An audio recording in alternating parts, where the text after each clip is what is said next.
SSC 26 MCQ hunt series এর আজকের ভিডিওতে আমরা দেখব আইসিটি চ্যাপ্টার 6 প্রোগ্রামিং এর মাধ্যমে সমস্যার সমাধান। দেখো আমাদের প্রথম যে টাইপ সেটা কি প্রোগ্রামিং ভাষা। কম্পিউটার কোন দুটি সংখ্যা সরাসরি বুঝতে পারে, একটু খেয়াল করো। কম্পিউটার বুঝতে পারো, আমরা দেখো কি লিখি 0 এবং 1। কম্পিউটার এই দুইটা সংখ্যা বা ডিজিট সরাসরি বুঝতে পারে, কম্পিউটার কিন্তু অন্য কোনো কিছু বুঝতে পারে না। তাহলে আমাদের অ্যান্সার কোনটা হবে বলো তো? এই যে 0 এবং 1। আমি একটু অন্য কালি দিয়ে দিই। 0 এবং আরে এটা তো এই কালি, ধরে নাও আমি এই কালি দিলাম। ওকে, 0 এবং 1। এর পরেরটাতে আসি আমরা। দেখো প্রোগ্রামিং ভাষার কাজ কি? প্রোগ্রামিং ভাষার কাজ কি? এখানে দেখো কি কি বলা আছে। কথা বলা, না এটা হবে না। ছবি আঁকা, এটা তো অবশ্যই হবে না। তারপরে কি কবিতা লেখা, এটাও না। এখানে তুমি কমন সেন্স দিয়ে বুঝতে পারো যে আচ্ছা প্রোগ্রামিং মানে কি, তাহলে নির্দেশ দেওয়া। কারণ কি প্রোগ্রাম মানে কি? প্রোগ্রাম হচ্ছে অনেকগুলা কমান্ডের একটা সমষ্টি। কমান্ড মানে কি? নির্দেশ। তাহলে কি আমাদের এটা কি হবে? নির্দেশ দেওয়া। ওকে, এর পরের এমসিকিউতে আসি। এর পরের এমসিকিউতে কি বলা আছে? প্রোগ্রামিং ভাষাকে কিসে রূপান্তর করা হয়? প্রোগ্রামিং ভাষাকে কিসে রূপান্তর করা হয়? আমি বলি শোনো, আমাদের যত রকমেরই ভাষা আসে না কেন, এই সবগুলো আমরা কিসে রূপান্তর করি? আমরা রূপান্তর করি হচ্ছে কম্পিউটার ভাষাতে। কোন ভাষাতে রূপান্তর করি? কম্পিউটার ভাষাতে। আর এই কম্পিউটার ভাষাকে কি বলা হয়? কম্পিউটার ভাষার অপর নাম হচ্ছে মেশিন ভাষা বা মেশিন কোড। তার মানে আমাদের অ্যান্সার কি হবে? প্রোগ্রামিং ভাষাকে কিসে রূপান্তর করা হয়? মেশিন ভাষা বা মেশিন কোডে। এবং মেশিন ভাষা বা মেশিন কোড মানে কি জানো? যেখানে আমরা শুধুমাত্র 0 এবং 1 ব্যবহার করি। এটা আমরা একটু আগে দেখে আসছি, ঠিক না? এরপরে আসি, দেখো কি বলা হয়েছে, বাইনারি কোডকে কি ভাষা বলা হয়? এই বাইনারিও সেম। বাইনারি মানে কি আমি বলি, দেখো বাইনারির যে বাই, এই বাই কথাটার অর্থ হচ্ছে 2। এই 2 মানে হচ্ছে এখানে আমরা দুইটা ডিজিট ব্যবহার করতে পারবো, সেটা কি 0 এবং 1। তাহলে বাইনারি কোডকে কি ভাষা বলা হবে? কি মানুষের ভাষা বলা হবে? অবশ্যই না। তারপর কি পাইথন ভাষা? না। ল্যাটিন ভাষা? না। এটা কি হবে? মেশিন ভাষা। তারপরে আসি, কম্পিউটার কোন ভাষা সরাসরি বুঝতে পারে? ওকে, কম্পিউটার সরাসরি বুঝতে পারে হচ্ছে মেশিন ভাষাকে। সবগুলা কোশ্চেন অ্যান্সার কিন্তু সেম। তারপর আসি, দেখো আচ্ছা আমাদের এটা টাইপ 2 গেছে তাই না? আমরা হচ্ছে টাইপ 2 করতেছিলাম। এখানে টাইপ 2 তে কি ছিল? মেশিন কোড বা মেশিন ভাষা কি। ওকে, তারপর আসি, প্রোগ্রামিং ভাষা ও মেশিন কোডের মধ্যে রূপান্তরের কাজটি কোন প্রোগ্রামের সাহায্যে করা হয়? এখন শুনো, যখন আমাদের বলা হবে যে এই যে প্রোগ্রামিং ভাষা এবং মেশিন ভাষা, মানে আমাদের এখানে প্রোগ্রামিং ভাষা আছে, এখান থেকে আমরা হচ্ছে কি করতেছি? ট্রান্সলেট করতেছি। কিসে ট্রান্সলেট করতেছি? এটা হচ্ছে আমাদের প্রোগ্রামিং ভাষা, এটা হচ্ছে আমাদের মেশিন ভাষা। তো এই ট্রান্সলেটের বাংলাটা কি? ট্রান্সলেটের বাংলা হচ্ছে অনুবাদ করা। যারা হচ্ছে অনুবাদ করে তাদেরকে বলা হয় অনুবাদক। তার মানে কি আমাদের পি থেকে এম, তার মানে কি প্রোগ্রামিং ভাষা থেকে মেশিন কোডে যেতে গেলে কারা কাজে লাগে? অনুবাদক কাজে লাগে। ঠিক আছে, অনুবাদক কাজে লাগে। এরপরে আসি, অনুবাদক প্রোগ্রাম কয় ধরনের হতে পারে? অনুবাদক প্রোগ্রাম হতে পারে 2 ধরনের। কি কি? শোনো, একটা হচ্ছে কি কম্পাইলার, একটা কি কম্পাইলার, আর আরেকটা কি ইন্টারপ্রেটার। ইন্টারপ্রেটার। ওকে ওকে, তারপর আমরা আসি, তারপরটা কি? দেখো কি বলা হয়েছে, সব নির্দেশনা একসাথে রূপান্তর ব্যবস্থাকে কি বলা হয়? সবগুলা যখন একসাথে রূপান্তর করা হয়, ধরে নাও তোমার এখানে অনেকগুলা লাইনে তুমি কোড লিখলা, অনেকগুলা লাইনের কোড লিখলা, অনেকগুলা লিখলা। তো এই অনেকগুলা লাইনের কোড যখন তুমি সম্পূর্ণ একসাথে অনুবাদ করবা, তখন সেটাকে কি বলা হবে? কম্পাইল। আর যারা করবে তাদেরকে বলা হবে কম্পাইলার। আর ওটা পরে আসতেছি। দেখো কোন রূপান্তর ব্যবস্থায় সবগুলো নির্ভুল নির্দেশ একসাথে মেশিন করে রূপান্তরিত হয়? যখন একসাথে কথাটা আসবে তখন আমাদের কি হবে? কম্পাইলার। এরপরে আসি, ধারাবাহিক রূপান্তর ব্যবস্থাকে কি বলা হয়? এখন ধারাবাহিক কথাটাতে আসি, শুনো, যখন তুমি একসাথে করবা সেটাকে বলা হবে কি? কম্পাইলার। আর যখন তুমি হচ্ছে ধারাবাহিক বা হচ্ছে লাইন বাই লাইন, কয়েকটা ওয়ার্ড তুমি মনে রাখবা যে ধারাবাহিক কথা থাকলে ধারাবাহিক, তারপর হচ্ছে line by line, line by line, এই কথাগুলা থাকলে তখন কি হবে আমাদের? লাইন বাই লাইন থাকলে হবে ইন্টারপ্রেট, আর যারা করবে তাদেরকে বলা হবে ইন্টারপ্রেটার। এখন ধারাবাহিক কথাটা মানে কি দেখো, তোমরা আগে দেখতে না যে ধারাবাহিক নাটক বলা হয়তো যে একটার পর একটা নাটক দেওয়া হয়, তার মানে কি এই যে ধারাবাহিক মানে কি একটার পর একটা বা লাইন বাই লাইন একটা একটা করে লাইন যখন চেক করবে, ধরে নাও তোমার এখানে অনেকগুলা তুমি কোড লিখলা, লাইনের কোড লিখলা, এখন প্রথম যে লাইনটা সেখানেই হচ্ছে ভুল, তার মানে কি গোড়ায় গন্ডগোল, তাহলে কি হবে? গন্ডগোল না, গোড়ায় গলদ নাকি, ভাগদার এরকম ছিল। আচ্ছা, তো যখন আমাদের এরকম টাইপের থাকবে তখন এই যে প্রথম লাইনটা এটাকে তুমি ঠিক না করো অবধি, যতক্ষণ না এটা ঠিক হইতেছে ততক্ষণ এটা বাকিগুলোর লাইনের দিকে যাবেই না। আগে তুমি এটাকে ঠিক করবা, তারপরে ও এটাকে চেক করবে। এখন এটাও যদি ভুল হয় আগে তুমি এটাকে ঠিক করবা, তারপরে পরের লাইনে যাবে। আশা করি তুমি বুঝতে পারছো। এরপরে আচ্ছা, যারা এটা করে তাদেরকে কি বলা হয়? ইন্টারপ্রেটার বলা হয়। যে প্রোগ্রাম নির্দেশকে একটি একটি করে, এই যে একটি একটি করে, তখন সেটাকে কি বলা হবে? চোখ বন্ধ করে ইন্টারপ্রেটার।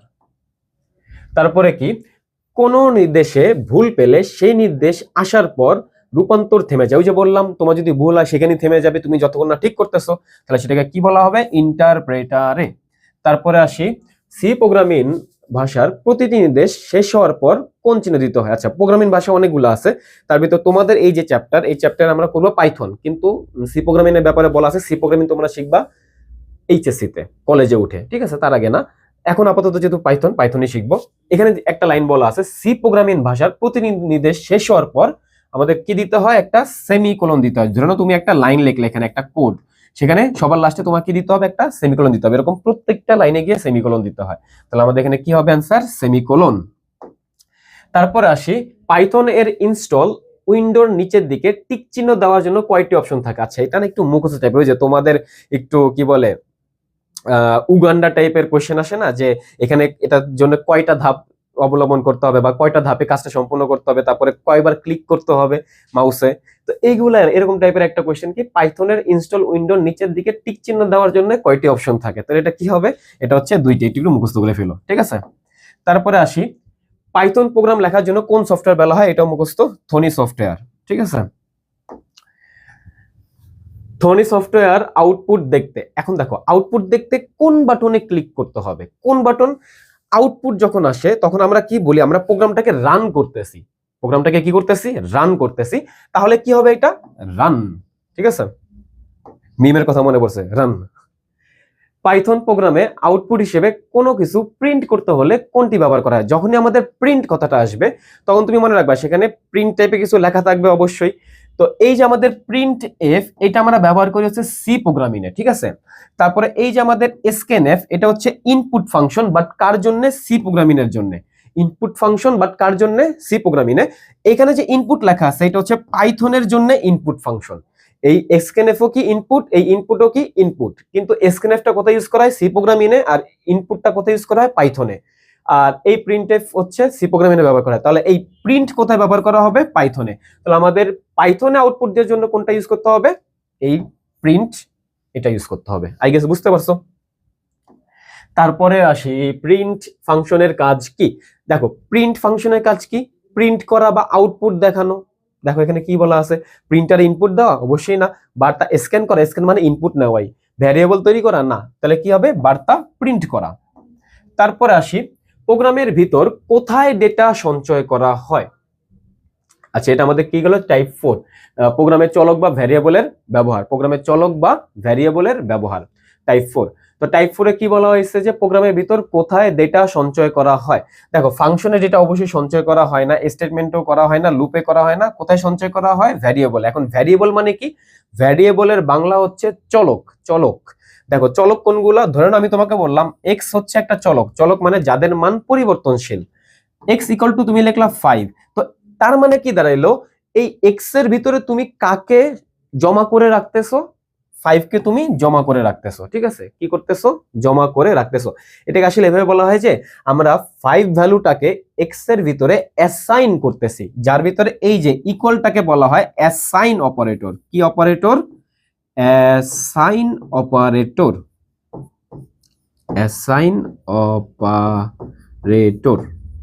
এরকম অনেকগুলো অপারেটর আছে, গাণিতিক operator, relational operator, assign operator. তুমি দেখলা, এটা আমরা আস্তে আস্তে শিখবো। তাহলে এটা আমাদের কি, দেখো আমরা কোথায় ভ্যালুটাকে স্টোর করে রাখলাম বা জমা করে রাখলাম? ভ্যারিয়েবলের ভিতরে। ভ্যারিয়েবল কোনটা? এক্স। এক্স আবার কি? যেটাতে মানে মানটা পরিবর্তনশীল। তুমি এক্স ইকুয়াল টু কি অলওয়েজ 5 হইতে হবে এমন কোনো কথা আছে? এক্স ইকুয়াল টু কি 6 হইতে পারে না? অবশ্যই পারে, তাই না? ওকে, তারপরে আসি, কোন প্রোগ্রামিং ভাষায় ডেটা টাইপ ঘোষণার প্রয়োজন হয় না? এটা পাইথন।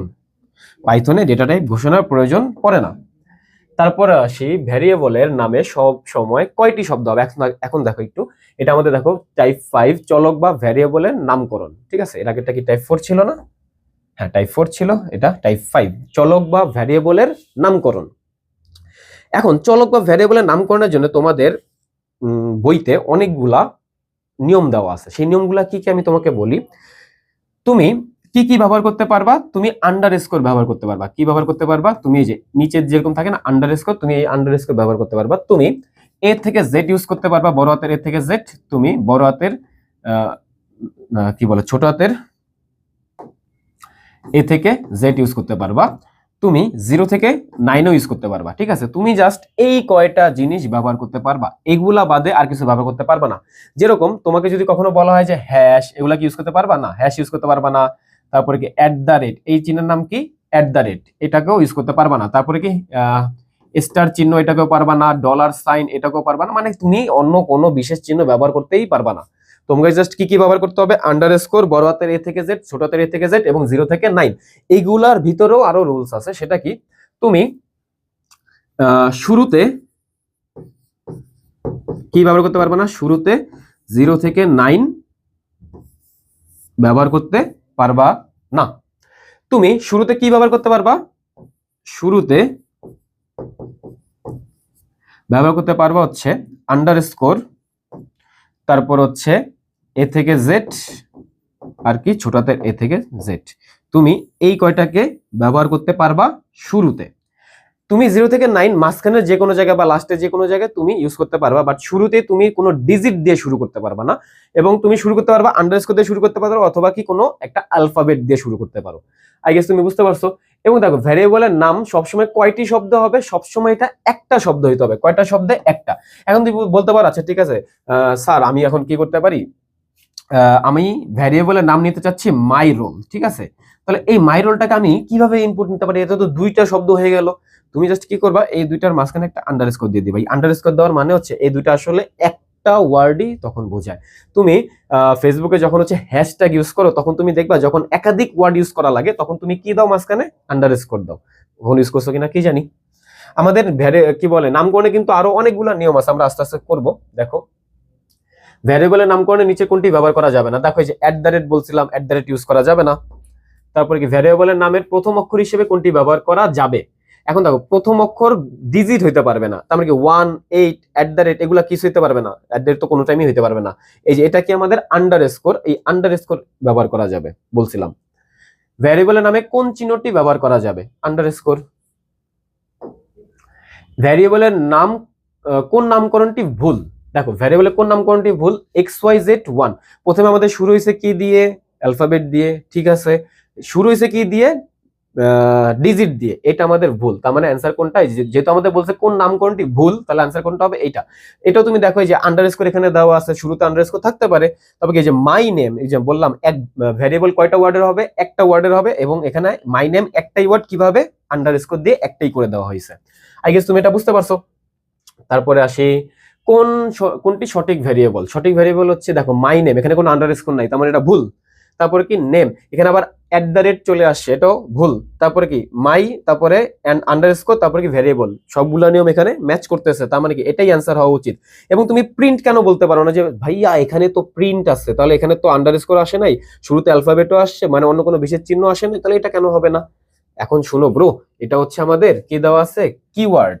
প্রিন্ট কি আমাদের একটা কিওয়ার্ড। এরকম পাইথনে অনেকগুলা কিওয়ার্ড আছে, যেরকম ধরো হোয়াইল, তারপরে ইফ, তারপর হচ্ছে ফর, ডু হোয়াইল, এগুলা যে আছে, এই সবগুলাকে বলা হয় কিওয়ার্ড। আমরা ভ্যারিয়েবলের নামকরণে কিওয়ার্ডও ইউজ করতে পারবো না। এই যে প্রিন্ট, এটাও কি একটা কি ছিল? কিওয়ার্ড ছিল। মানে আমরা পাইথনে যা যা ব্যবহার করি লাইন লেখার জন্য, ওগুলা যদি থাকে এখানে অলরেডি, তাহলে সেটা কি আমাদের ভ্যারিয়েবল হিসেবে ইউজ করা যাবে না আমাদের। এই যে তাহলে অ্যান্সার কত? মাই ভ্যারিয়েবল বা মাই ভার, যেটাই লেখো, মাই ভ্যার। কোন ধরনের ভাষায় ছোট হাতের ও বড় হাতের একই অক্ষর আলাদা হিসেবে বিবেচনা করা হয়? কেস সেন্সিটিভ ভাষা। এখন কেস মানে কি? কেস মানে তো ভাইয়া মামলা না, আসলে কেস মানে মামলা না। তুমি আপার কেস আর লোয়ার কেস চিনো? আপার কেস মানে কি? আপার কেস মানে হচ্ছে বড় হাতের অক্ষর, আর লোয়ার কেস মানে কি? ছোট হাতের অক্ষর। তো ধরেন আমি তোমাকে বললাম যে তুমি নিলা এ, বাট এই নিলা তুমি ইনপুট হিসেবে, ঠিক আছে, এটা আমাদের কি ইনপুট, বাট তুমি আউটপুটে গিয়ে লিখলা ছোট হাতের এ, এটা আউটপুট। তুমি এরকমটা আসলে করতে পারো না, এটা আসলে একটা ভুল হবে। কারণ কি, আমাদের কেস সেন্সিটিভ ভাষা বা পাইথন ভাষাতে বা সি প্রোগ্রামিং ভাষাতে বড় হাতের অক্ষর এবং ছোট হাতের অক্ষর আলাদা আলাদা জিনিস প্রকাশ করে। আমাদের এই যে বড় হাতের এর মানটা কত জানো?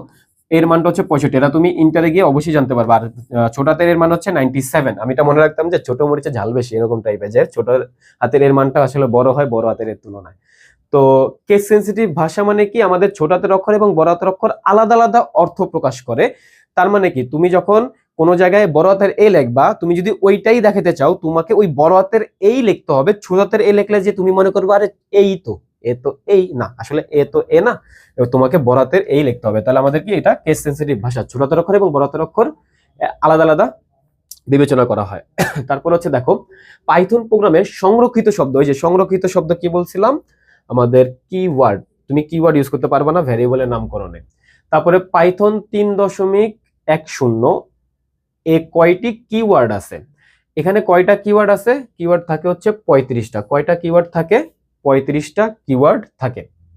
একটু মুখস্থ করতে হবে। আমি এটা কিভাবে মনে রাখবি, দেখো, আমাদের এই যে 10কে 2 দিয়ে ভাগ করলে কত হয়? 5, তাই না? এই যে 35, আমি এখানে এভাবে আর কি তোমাদের সুবিধার জন্য বলে দিলাম 35। আবার তোমরা মনে করো না যে পিডিএফ দেখে যেখানে আমি এটা কেটে দিছি। তারপরে আসি, ভ্যারিয়েবলের মধ্যে ডেটা জমা করার জন্য কোন চিহ্নটি ব্যবহার করা হয়? তোমাকে আমি একটু আগে বলছিলাম যে ওই যে অ্যাসাইন অপারেটর x=5 বলছিলাম, তার মানে কি, জমা করার জন্য, কোনো একটা ডেটাকে জমা করার জন্য আমাদের কোন অপারেটর বা কোন চিহ্নটা ব্যবহার করা হয়? ইকুয়াল সাইনটা ব্যবহার করা, যার নাম কি অ্যাসাইন অপারেটর, তাই না? তারপরে আসি, ভ্যালু অ্যাসাইন করা মানে কি? ভ্যালু অ্যাসাইন করা মানে ডেটা জমা রাখা, ভ্যারিয়েবল তৈরি করা, ডেটা পরিবর্তন করা, ফাংশন, তাই ডেটা জমা রাখা। তারপরে আসি, পাইথনে এজ ভ্যারিয়েবলের মান কিভাবে 30 রাখা যায়? দেখো, এজ একটা ভ্যারিয়েবল, এজ তুমি এখানে কি রাখবা? জমা রাখবা 30। তাহলে কি এজ ইকুয়াল টু 30, তাহলে কি আমাদের এই যে এজ ইকুয়াল টু 30। তারপরে দেখো, এজ ইকুয়াল টু 30 দেওয়া আছে, এজ ইকুয়াল টু 25, এটা হচ্ছে আমাদের কি টাইপ 6। এর আগেরটা কি টাইপ 6 ছিল? হ্যাঁ, এর আগেরটা টাইপ 6 ছিল, তাই না? হ্যাঁ, আচ্ছা, এগুলো সবই টাইপ 6 ছিল। আসি, এজ ইকুয়াল টু কত? 30, এজ ইকুয়াল টু কত? 25, এজ ইকুয়াল টু 15। তাহলে প্রিন্ট এজ। একটা জিনিস মনে রাখো, আমাদের যখন এরকম অনেকগুলা সেম টু সেম মানি আসবে, যে এজ এর মানি 30 আসতেছে, এজ এর মানি 25, তুমি সবার লাস্টেরটা কাউন্ট করবা। তাহলে আমাদের অ্যান্সার কত হবে? দেখো, এই যে এজ ইকুয়াল টু 15 এর পরে আমাদের প্রিন্ট করা লাগছে এজ, তাহলে আমাদের কি হবে? 15। সবার লাস্টে যেটা আছে ওইটাই আমাদের আউটপুট। কম্পিউটারে কোন অংশ ডেটা প্রক্রিয়াকরণ করে? এটা হচ্ছে প্রসেসর। ভ্যারিয়েবলের পূর্ণ সংখ্যা জমা রাখলে তার ডেটা টাইপ কি হবে? এখন দেখো, ডেটা টাইপ অনেকগুলো আছে, তোমাদের 4টা আপাতত বইতে দেওয়া আছে। আইএনটি মানে হচ্ছে পূর্ণ সংখ্যা, আইএনটি মানে কি? পূর্ণ সংখ্যা। আর আমাদের হচ্ছে ফ্লোট মানে কি? ফ্লোট মানে ভগ্নাংশ। তারপরে এসটিআর বা স্ট্রিং, এটা কি? এটা হচ্ছে অক্ষর বুঝায়। কি বুঝায়? অক্ষর। তারপরে আছে বুল মানে হচ্ছে লজিক বা লজিক্যাল, যেটা আর কি সত্য মিথ্যা, সত্য, আরে কি লিখলাম, সত্য অথবা মিথ্যা। ওকে, তারপর আসি, ভ্যারিয়েবলে পূর্ণ সংখ্যা জমা রাখলে তার ডেটা টাইপটা কি হবে? দেখো, আইএনটি, অবশ্যই তাহলে আইএনটি দিয়ে দিবা।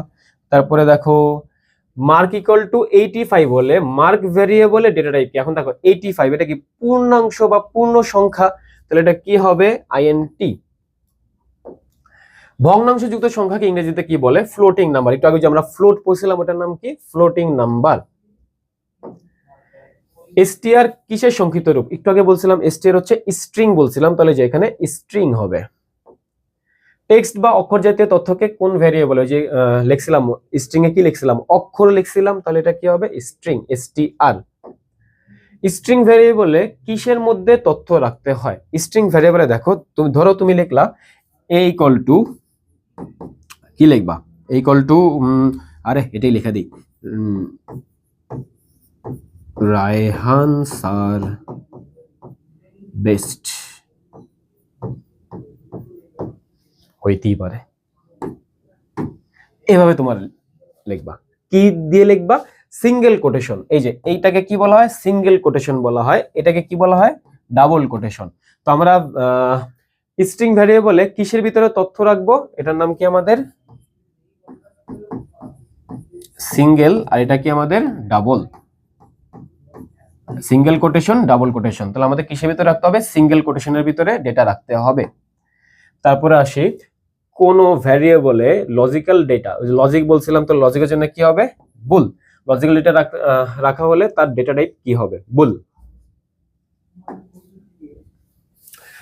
কোন ভ্যারিয়েবলের ডেটা টাইপ কোনটি সেটি বের করা যাচ্ছে। এখন আমাদের হচ্ছে মেবি অন্য টাইপে চলে আসছে, তাই না? এতক্ষণ ধরে ডেটা টাইপ করতেছিলাম, এখন আমরা করব টাইপ 8 ডেটা টাইপের রূপান্তর। আচ্ছা, তার মানে কি একটা ডেটা টাইপ থেকে আমরা অন্য ডেটা টাইপে যাব, ঠিক আছে? তার আগে দেখো, কোন ভ্যারিয়েবলের ডেটা টাইপ কোনটি সেটি বের করার জন্য কোন ফাংশনের মাধ্যমে আমরা হচ্ছে সেটা বের করতে পারি? সেটা আমরা বের করতে পারি টাইপ এর মাধ্যমে। একটু মনে রাখতে হবে, এটা টাইপের মাধ্যমে আমরা কি করি? ডেটা টাইপটা মনে রাখি। দেখো টাইপ এটাকে কিভাবে লেখা হয়? তুমি নাম লেখলা হচ্ছে 2.08, এটা কি একটা ভগ্নাংশ সংখ্যা? তো ভগ্নাংশ সংখ্যাতে কি হয়? ফ্লোট হয়। তাহলে তুমি কি লিখবা? যে প্রিন্ট, তারপর টাইপ দিয়ে তুমি যদি নাম্বার, যেটা তুমি ভ্যারিয়েবল নিয়েছো ওটা লেখো, তাহলে এখানে আমাদের আউটপুটটা কি হবে? আউটপুটটা হবে, দেখো, ক্লাস হবে ফ্লোট। ক্লাস মানে কি? ফ্লোট। ফ্লোট মানে কি? আমাদের যে ভগ্নাংশ সংখ্যা, এরকম টাইপের হচ্ছে আউটপুটটা তখন দেখাবে। যদি আমাদের এখানে ইন্টিজার হইতো, মানে যদি ধরে নাও যে শুধুমাত্র 2 আছে, তাহলে কি হতো? এটা ক্লাস আইএনটি। পাইথনে ডেটা টাইপ পরিবর্তন করা হয় কোন ফাংশনের মাধ্যমে? Casting constructor. মনে রাখবা এটা, casting constructor. Type casting function নয় কোনটি? এখন দেখো, টাইপ কাস্টিং ফাংশন হচ্ছে আমাদের যে আইএনটি, ফ্লোট, এসটিআর, এগুলা যে ছিল ওগুলা। তাহলে এই যে নাম, এটা কি আমি বলছিলাম একবারও? না। তার মানে কি এটা আমাদের সেই টাইপ কাস্টিং ফাংশন নয়। তারপরে আসি, x ইকুয়াল টু আইএনটি 3.4। দেখো ভিতরে নাম্বারটা কিন্তু ফ্লোট, বাট বাইরে আমাদের টাইপ কি দেওয়া আছে? আইএনটি দেওয়া আছে। তাহলে x এর মানটা আসলে কত হবে? x এর মানটা হবে শুধুমাত্র 3 না? কারণ কি আমাদের ইন্টিজার, তার মানে কি পূর্ণ সংখ্যাটা নিতে হবে। তো পূর্ণ সংখ্যাটা কতটুকু? 3। তুমি তো 3.0 নিতে পারবে না, কারণ যখনই তোমার পয়েন্ট চলে আসবে এটা মানে কি ফ্লোট, তুমি কিন্তু ফ্লোট ইউজ করতে পারবে না এখানে, কারণ কি আইএনটি দেওয়া আছে। অ্যান্সার কত হবে? 3। তারপরে দেখো, প্রোগ্রামের ব্যবহারকারীর নিকট থেকে ডেটা ইনপুট নেওয়ার জন্য কোনটি ব্যবহার করতে হয়? আচ্ছা দেখো, যখন আমরা ব্যবহারকারী থেকে বা ইউজার থেকে কখনো কোনো ইনপুট নেই, সেটাকে কি বলা হবে? ইনপুট ফাংশনই বলা হবে। ইনপুট বলছিলাম, তাই না? ওকে, তারপরে আসি, পাইথনে আইএনটি ইনপুট, আচ্ছা এটা কি আমাদের কত টাইপ ছিল? আমরা টাইপ 9 এ আছি। পাইথনে আইএনটি ইনপুট ব্যবহার করার কারণে ভ্যারিয়েবলের ডেটা টাইপ কোনটি হবে? আচ্ছা, পাইথনে আইএনটি ইনপুট, আচ্ছা কোনটা হবে বলো তো? তুমি যে ইনপুট যে নিতেছো, এর বাইরে কি দেওয়া আছে? আইএনটি দেওয়া আছে, তাহলে হচ্ছে আমাদের ডেটা টাইপ কোনটা হবে? ইন্টিজার হবে, তাই না? var ইকুয়াল টু ইনপুট দেওয়া আছে, তারপরে প্রিন্ট টাইপ ভ্যারিয়েবল। আচ্ছা, এখানে একটা জিনিস একটু মনোযোগ দাও, যারা যারা এখন অমনোযোগী হয়ে গেছিল একটু মনোযোগ দাও। দেখো এখানে আমাদের কোন জায়গায় কি কোনো আইএনটি, ফ্লোট, এসটিআর কিছু দেওয়া আছে? এখানে আমি কিন্তু কোনো কিছু দেখতে পাচ্ছি না, কিন্তু আমাদের এখানে টাইপ দেওয়া আছে, তার মানে কি কিছু না কিছু তো প্রিন্ট হবে, তাই না? কি প্রিন্ট হবে তখন? অল টাইম মনে রাখবা, তখন এসটিআর প্রিন্ট হবে। যখন আমাদের বলে দেওয়া হবে না যে আসলে ওইটা ডেটা টাইপটা কি, তখন আমাদের ডিফল্ট হিসেবে কি আসবে? এসটিআর চলে আসবে বা স্ট্রিং চলে আসবে, ওটা একটা অক্ষর হিসেবে যাবে। পাইথনে গুণ অপারেটর, আচ্ছা আমরা টাইপ 10 এ চলে আসছি, গাণিতিক অপারেটর। পাইথনে গুণ অপারেটর কোনটি? আমরা জানি আমাদের প্রোগ্রামিংয়ে আমরা যখন গুণ দেই তখন সেটাকে আমাদের দিতে হয় স্টার চিহ্নের মাধ্যমে, যখন ভাগ দেই তখন সেটাকে দিতে হয় স্ল্যাশের মাধ্যমে। ঠিক আছে, এই যে কোন অপারেটর দিয়ে ভাগের কাজটা করা হয়, স্ল্যাশ দিয়ে। তারপরে নিচের কোনটি মডুলো অপারেটর? মডুলো, এখন শুনো, আমাদের গাণিতিক অপারেটর অনেকগুলো আছে, তার ভিতরে মডুলো অপারেটর হচ্ছে একটা। মডুলো মানে হচ্ছে ভাগশেষ। মডুলো মানে কি? ভাগশেষ, যেটাকে আমরা পার্সেন্ট চিহ্ন দিয়ে প্রকাশ করি। তাহলে আমাদের অ্যান্সার কত হবে? পার্সেন্ট। এটার নাম কি? মডুলো অপারেটর, অথবা কি বলতে পারো এটাকে? মড বলতে পারো, মডুলো বলতে পারো, মড বলতে পারো, অথবা ভাগশেষ অপারেটর, ভাগশেষই বলো, ভাগশেষ। রিমাইন্ডার আর কি। a equal to 4, b equal to 2, c equal to a% b আর প্রিন্ট c।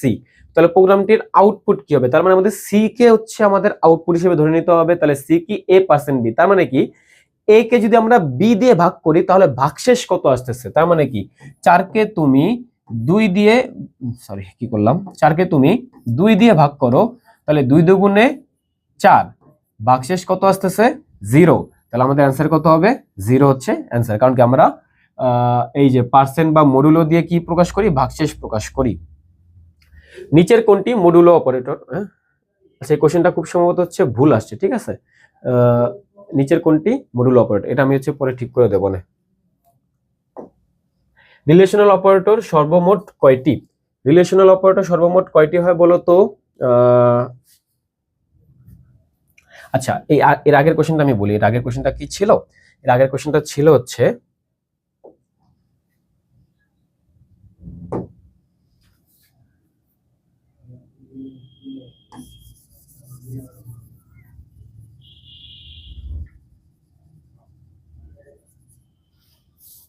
আরে একটু মোটা করে দিই।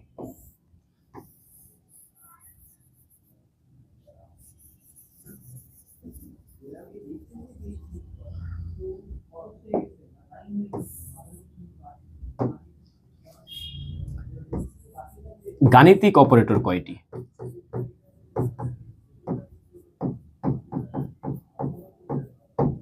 গাণিতিক অপারেটর কয়টি? এখন শুনো, গাণিতিক অপারেটর যে বললাম, এই গাণিতিক অপারেটর মানেটা কি? আমাদের গাণিতিক অপারেটর হচ্ছে খুব সম্ভবত 5টি। একটা কি? প্লাস, একটা হচ্ছে কি? মাইনাস, একটা কি? গুণ, এরপরে কি? ভাগ, এরপরে কি? মডিউলো। তাহলে কয়টা হলো? 5টা হলো। তাহলে আমাদের এটা কি কোশ্চেনটা ছিল? গাণিতিক অপারেটর কয়টি? ওকে, তারপরে আসি রিলেশনাল অপারেটর সর্বমোট কয়টি? এখন দেখো রিলেশনাল অপারেটর কোনগুলা? Less than, greater than, less than equal, greater than equal, তারপর হচ্ছে নট ইকুয়াল। আমাদের এই যে বিসর্গ চিহ্নটাকে কি বলা হয়? Not equal. তারপরে কি? Equal equal. তাহলে এই যে এই ছয়টাকে আমাদের কি বলা হয়? রিলেশনাল অপারেটর বলা হয়। তারপর আসি পাইথন প্রোগ্রামে শর্ত সাপেক্ষে কোনো কাজ সম্পাদনের জন্য কোনটি ব্যবহার করা হয়? আচ্ছা, আমাদের এটা টাইপ 11 প্রোগ্রামে শর্তের ব্যবহার। আমাদের শর্ত যখন আসবে তখন মনে রাখবা সেটা ইফ এর মাধ্যমে করা হয়। ইফ প্রোগ্রামে কি অর্থে ইফ ব্যবহার করা হয়? ইফ মানে কি ছিল? ইফ মানে কি? যদি। ইফ মানে কি? যদি। তারপরে কি আসে? ইফ এর মধ্যে দেওয়া শর্তের মান যদি সত্য হয় তবে কি হবে? আচ্ছা, ইফ মানে শর্তটা যদি সত্যি হয় তাহলে প্রোগ্রাম থেমে যাবে না? আরে মিলতেছে, তাহলে থামবে কেন? পরবর্তী লাইনে বর্ণিত কাজগুলি সম্পাদিত হবে। হইতে পারে পরবর্তী লাইনের কাজগুলো এড়িয়ে যাবে না, এড়িয়ে কেন যাবে? প্রোগ্রাম আবার প্রথম থেকে শুরু হবে, এটাও না। তার মানে কি পরবর্তী লাইনে বর্ণিত কাজগুলি সম্পাদন করবে। তুমি কোন একটা জায়গায় যাইতেছো এবং তুমি সেখানে দেখলা যে আচ্ছা ঠিক আছে এই জিনিসটা সত্য, তাহলে কি তুমি সেখানেই যাবা? তার মানে কি পরবর্তী লাইনে যে কাজগুলো ছিল সেগুলো সম্পাদন করবা। ইফ এলস স্টেটমেন্টে ইফ এর শর্ত যদি মিথ্যা হয় তাহলে কি হবে? প্রোগ্রাম কি থেমে যাবে? না, আসলে থামবে না। প্রোগ্রাম তখনই থামে যখন কিনা তুমি একবারে শেষ করে দাও, এন্ড করে দাও, এন্ড টাইপের কথাগুলো লেখো। তারপরে কি? ইফ এর বডিতে বর্ণিত কাজগুলি সম্পাদিত হবে না। কারণ কি যদি সত্য হইতো তাহলে না হইতো, এলস এর বডিতে বর্ণিত কাজগুলি সম্পাদিত হবে, এইটাই হইতে পারে। কারণ কি প্রোগ্রামটি ভুল আউটপুট দেখাবে না? অবশ্যই না। নিচের কোন স্টেটমেন্টটি জোড় সংখ্যা নির্ণয়ের জন্য? এখন শুনো, জোড় সংখ্যা আমরা কখন বলি? যেই সংখ্যাগুলা 2 দ্বারা বিভাজ্য বা 2 দ্বারা ভাগ যায় তাদেরকে কি বলা হয়? জোড় সংখ্যা বলা হয়। 2 দ্বারা ভাগ যাওয়া মানে কি? 2 দ্বারা ভাগ যাওয়া মানে হচ্ছে 2 দিয়ে যখন ভাগ করবা তখন আমাদের ভাগশেষ কত হবে? 0। ভাগশেষ হবে আন্ডা। দেখো আমি ধরলাম এই যে 4 কে যদি আমরা 2 দিয়ে ভাগ করি তাহলে ভাগশেষটা কত হবে? ভাগশেষটা হবে 0। যদি এই শর্তটা পূরণ করে তাহলে আমাদের সেটা কি হয়? জোড় সংখ্যা হয়। তাহলে দেখো এই যে আমাদের কই গেল, এই যে নাম তারপরে পার্সেন্ট 2 ইকুয়াল ইকুয়াল কত? 0। নামের জায়গায় তুমি 4 কল্পনা করো তাহলেই হয়ে যাবে। দেখো তারপর আসি, কোন বর্ষ অধিবর্ষ কিনা তা জানতে বর্ষ সংখ্যাটিকে কত দিয়ে ভাগ করতে হয়।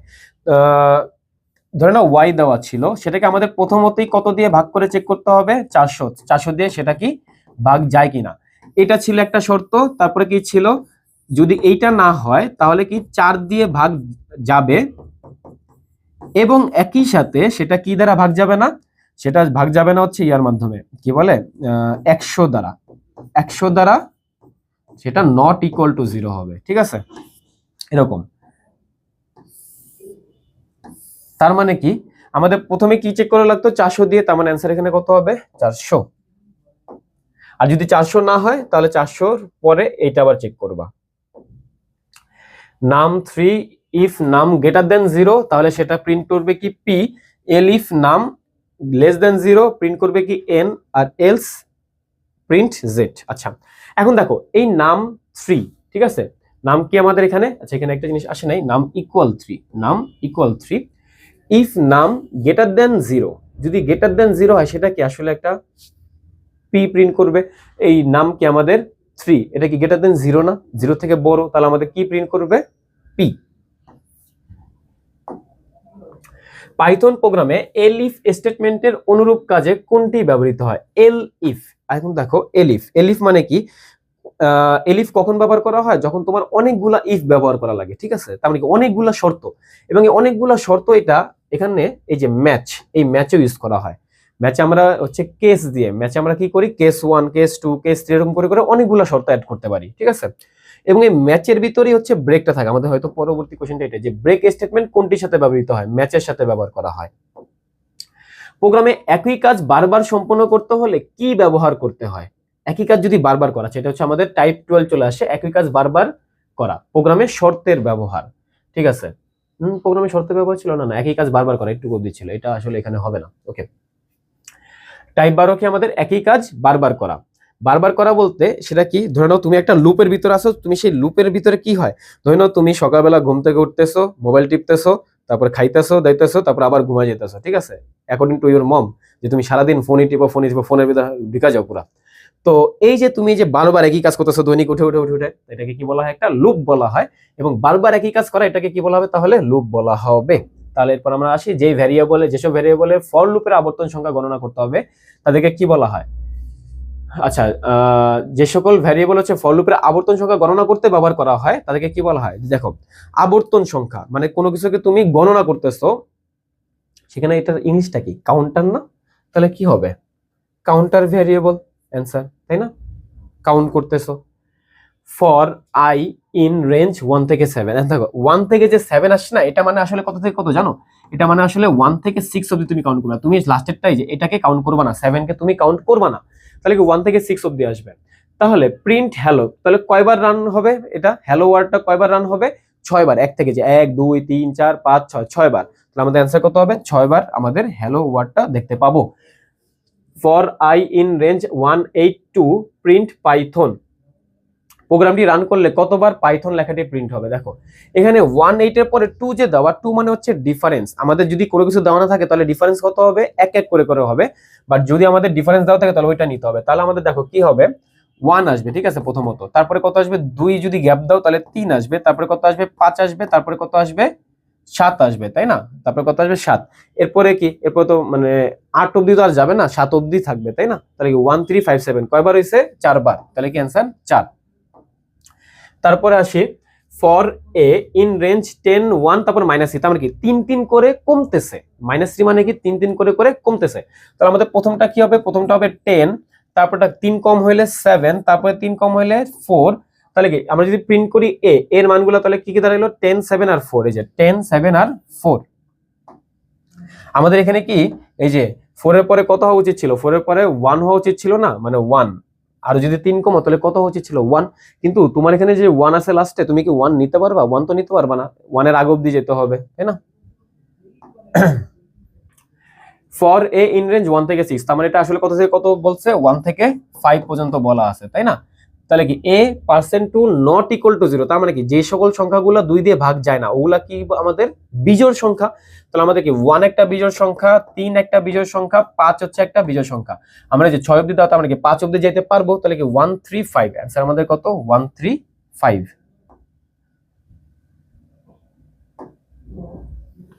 হোয়াইল কি ধরনের স্টেটমেন্ট? হোয়াইল হচ্ছে একটা লুপ স্টেটমেন্ট, ঠিক আছে? ফর দিয়ে করা যায়, হোয়াইল দিয়ে করা যায়, ডু হোয়াইল দিয়ে করা যায়, এগুলা, ঠিক আছে? Count equal to 1 while count 5 print ICT. আচ্ছা দেখো এখানে কি বলা হয়েছে, কাউন্ট ইকুয়াল টু 1, প্রথমত একটা ভ্যারিয়েবল দেওয়া আছে কাউন্ট, ওটা মান কত 1, হোয়াইল কাউন্ট ইকুয়াল 5 হবে, এটা কাউন্ট সরি ইকুয়াল না, এটা while count greater than equal ছিল, এটা কি ছিল, এটা count greater than equal 5 print ICT count count plus 1। আচ্ছা একটু মনোযোগ দিয়ে শুনো, এখানে আসলে কি বলা হয়েছে। কাউন্ট ইকুয়াল টু 1 দেওয়া আছে, কাউন্ট যতক্ষণ হচ্ছে আমাদের 5 এর আচ্ছা সরি লেস দেন হবে, এটা সরি এটা ইয়া না, এটা কি হবে, লেস দেন ইকুয়াল টু 5 হবে, লেস দেন ইকুয়াল টু, তার মানে কি কাউন্টের মানটা যতক্ষণ আমাদের 5 এর ছোট অথবা সমান ততক্ষণ হচ্ছে এই কাজগুলো হবে, তার মানে কি ততক্ষণ আইসিটিটা প্রিন্ট হবে। দেখো এরপরে কাউন্টের মানটা কিন্তু বাড়াইতেছে, এখন কাউন্টের মান কত 1, কাউন্টের মান কত 1, তাহলে এটা কি 5 এর চেয়ে ছোট, অবশ্যই তাহলে কি প্রিন্ট হবে। তারপরে কত কাউন্টের মান 1 বাড়াইতেছে, এখন কত আমাদের কাউন্টের মান হচ্ছে কত 2, 5 এর থেকে ছোট, প্রিন্ট হবে। আচ্ছা এরপরে কত 3 হবে, 3 ছোট, তারপরে কত 4, 4ও কি আমাদের 5 এর থেকে ছোট, তারপরে কি এই যে কাউন্টের মান 1 বাড়ালে কত হবে 5, এবং এইটাও কিন্তু ম্যাচ করতেছে, লেস দেন ইকুয়াল দা বলা আছে, তাহলে কি 1 2 3 4 5, আমাদের এটা কয়বার প্রিন্ট হবে, 5 বার প্রিন্ট হবে। এরপরে আবার কত আসবে 6 আসবে না, 6 তো আবার গ্রেটার দেন 5 হয়ে যায়, তাহলে ওটা কি হবে, ওটা তো হবে না, তাহলে আমাদের কয়বার প্রিন্ট হবে, 5 বার এটা প্রিন্ট হবে। আমাদের স্লাইড খুব সম্ভবত একটুকুই ছিল, হ্যাঁ খুব সম্ভবত একটুকুই ছিল। আমাদের টোটাল আমরা কয়টা কোশ্চেন সলভ করলাম, 72টা কোশ্চেন সলভ করছি। এখানে এই 72টা কোশ্চেনে যে কয়টা টাইপ করেছি এর বাইরে আসলে কোশ্চেন আসে না এই চ্যাপ্টার 6 থেকে। তোমাদের বাকি যে চ্যাপ্টারগুলো না ওগুলো আসলে বুঝুম বাজুম, তোমাদের আসলে মেইন চ্যাপ্টার হচ্ছে এইটা এমসিকিউ আসার। এখানে যে কতগুলো এমসিকিউ এরকম ছিল যে ব্রেন খাটায় করতে হয়, ঠিক আছে? তো আশা করি এখন হচ্ছে তোমরা তোমাদের পরীক্ষাতে এই 72টা কোশ্চেনের ভিতরে তোমরা পেয়ে যাবা, এই টাইপেরই পাবা। তো আশা করি তোমাদের ক্লাসটা ভালো লাগছে, যদি ভালো লাগে থাকে তাহলে সাবস্ক্রাইব করো, বন্ধুদের সাথে শেয়ার করো। আল্লাহ হাফেজ।